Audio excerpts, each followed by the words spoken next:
রাজধানীর উত্তরার দিয়াবাড়িতে মাইলস্টোন কলেজে বাংলাদেশ বিমান বাহিনীর যে বিমানটি বিধ্বস্ত হয়েছে, আমি আছি এখন ঠিক সেই জায়গাটিতে। কলেজের পূর্ব পাশের যে ভবনটি রয়েছে দোতলা, যেখানে বাচ্চাদের ক্লাস হতো, ক্লাস 6-7-এর ক্লাস হতো, ঠিক সেই ভবনটির আপনি দেখতে পাচ্ছেন নিচতলার একদম দেয়াল ভেদ করে এই বিমানটি চলে গিয়েছে এবং ঠিক এই জায়গাটিতে একদম বিমানটি বিধ্বস্ত হয়েছে এবং সেখানে দেয়াল ভেঙে পুরো ভবনের ভেতরে বিমানটি ঢুকে গিয়েছিল। এবং ভবনের ভেতরে যদি আমরা দেখাই যে এর ভেতরে যেগুলো ছিল ফায়ার অ্যালার্ম, ফ্যান সহ অন্যান্য সব পুরো একদম ছাই হয়ে গেছে।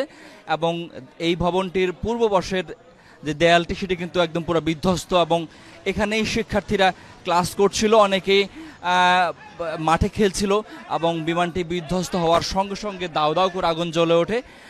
সামাজিক যোগাযোগ মাধ্যমে আমরা যে তাৎক্ষণিক ভিডিওগুলো দেখেছি, সেই ভিডিওগুলোতে কিন্তু আমরা দেখেছি যে দাউ দাউ করে ভবনের এই পাশটি জ্বলছে এবং তারপরেই ফায়ার সার্ভিস, সেনাবাহিনী সহ অন্যান্য বাহিনীর সদস্যরা আসেন এবং তারপর তারা আগুন নেভানোর চেষ্টা করেন এবং এর মধ্যে আগুন প্রায় পুরোপুরি নিয়ন্ত্রণে নিয়ে আসা হয়েছে। এবং এই যে বিধ্বস্ত জায়গাটি, এই বিধ্বস্ত জায়গাটি এখন সেনাবাহিনীর নিয়ন্ত্রণে রয়েছে এবং তারা এখানে আলামত উদ্ধার এবং আলামত জব্দের কাজ করছেন। এবং এই যে বিধ্বস্ত পুরো জায়গাটি রয়েছে এবং বিধ্বস্ত এই জায়গাটি যদি আমরা দেখাই, দেখবেন যে বিমানের এই প্রশিক্ষণ বিমানটি পুরো একদম বিধ্বস্ত হয়ে পুরো একদম মানে ধ্বংসাবশেষ, একদম খণ্ড খণ্ড পুরো বিমানটা একদম ধ্বংস হয়ে গেছে।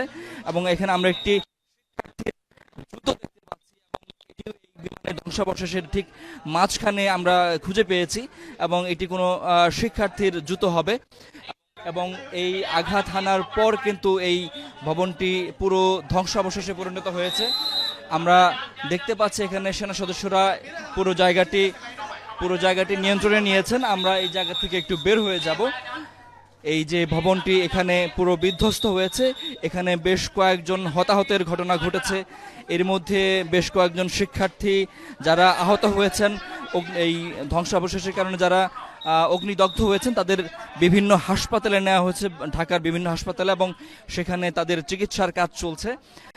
সেখানে আমরা এই পুরো এখন যদি একটু লং শটে দেখাই যে এই যে ভবনটি মাইলস্টোন কলেজের পূর্ব পাশের দোতলা একটি ভবন, একটু লম্বালম্বি উত্তর দক্ষিণে লম্বালম্বি একটি ভবন। এই ভবনের ঠিক মাঝখানে আপনি দেখতে পাচ্ছেন যে একদম জানলা কালো হয়ে আছে, যে ঠিক তার নিচের তলায়, এটি দোতলা একটি ভবন, নিচের তলায় এসে এই বিমানটি আঘাত হানে এবং এখানেই পুরো বিধ্বস্ত হয়ে একদম ধ্বংসস্তূপে পরিণত হয়েছে। বিমানের পুরো কোনো অংশই আসলে আর আস্ত নেই।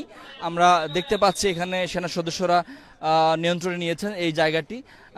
সেনা সদস্যরা ঠিক যেখানে দাঁড়িয়ে আছেন, এই জায়গাটিতে বিমানটি এসে ঠিক দেয়াল ভেঙে, পূর্ববশের দেয়ালটি ভেঙে পুরো ভবনের ভেতরে ঢুকে যায়। যখন বিমানটি আসলে এখানে ঢুকে যায়, ঠিক তখনও কিন্তু এই ক্লাসরুমগুলোতে শিক্ষার্থীরা অবস্থান করছিলেন এবং এখন পর্যন্ত বেশ কয়েকজন শিক্ষার্থীর হতাহতের খবর আমরা এর মধ্যে পেয়েছি। অসংখ্য আহত হয়েছেন, যাদের বেশিরভাগই দগ্ধ এবং দগ্ধের পরিমাণ নানা মাত্রায় রয়েছে। তাদেরকে বার্ন ইনস্টিটিউট সহ বাংলাদেশ মেডিকেল সহ নানা হাসপাতাল, সিএমএইচে নেওয়া হয়েছে। বেশ কয়েকটি হাসপাতালে তাদেরকে ভর্তি করা হয়েছে, সেখানে তাদের চিকিৎসা চলছে। এবং এই মাইলস্টোন কলেজের আশেপাশে কিন্তু একের পর এক অ্যাম্বুলেন্স আসছে এবং অ্যাম্বুলেন্স নিয়ে কিন্তু আহতদের হাসপাতালের দিকে ছুটছে অ্যাম্বুলেন্সগুলো। এবং এই কলেজ ঘিরে অসংখ্য মানুষ, দর্শনার্থী তারা ভিড় করেছেন, তারা দেখছেন। তবে এর মধ্যে যেখানে আগুনটি মানে বিমানটি যেখানে বিধ্বস্ত হয়েছে, যেখানে আগুন লেগেছিল, এই জায়গাটি এর মধ্যে নিয়ন্ত্রণে নিয়ে আসা হয়েছে। এখন আর আগুন নেই। সেনাবাহিনী সহ ফায়ার সার্ভিসের সদস্যরা এই জায়গাটির এখন পর্যন্ত যে আলামতগুলো রয়েছে সেই আলামতটি জব্দের কাজ করছেন এবং এখানে তারা পরীক্ষা করে দেখছেন। এই জায়গাটি এখন তারা নিয়ন্ত্রণে নিয়েছেন। এই আজকে ঠিক দুপুর বেলায় এই ঘটনাটি ঘটে, দুপুর 1:06 দিকে এই ঘটনাটি ঘটে। যারা প্রত্যক্ষদর্শী রয়েছিলেন, অর্থাৎ যারা স্থানীয় বাসিন্দা, অর্থাৎ মাইলস্টোন কলেজের আশেপাশে যারা বসবাস করেন, তারা কিন্তু মোবাইলে তাদের ভিডিও ধারণ করেছেন। ঠিক ঘটনার ঠিক পুরো মানে ওই মুহূর্তের ঘটনা, সেই মুহূর্তের ঘটনায় আমরা দেখতে পাই যে বিমানটি বিধ্বস্ত হওয়ার পরে এখানে দাউ দাউ করে আগুন জ্বলে ওঠে এবং সেই আগুন পরবর্তীতে ফায়ার সার্ভিসের সদস্যরা এসে নিভিয়ে ফেলে। এবং তারপরেই যে সমস্ত শিক্ষার্থীরা আহত হয়েছিল, আমরা অনেককে দেখেছি যে দাউ দাউ করে তাদের আগুনে জ্বলছে এবং তাদের স্কুল ড্রেস আগুনে পুড়ে গেছে। তাদেরকে ধরে স্থানীয়রা এবং স্কুলের অন্যান্য শিক্ষার্থীরা শিক্ষকরা তাদেরকে এখান থেকে উদ্ধার করে হাসপাতালে পাঠায় এবং তাদের সেখানে চিকিৎসা চলছে।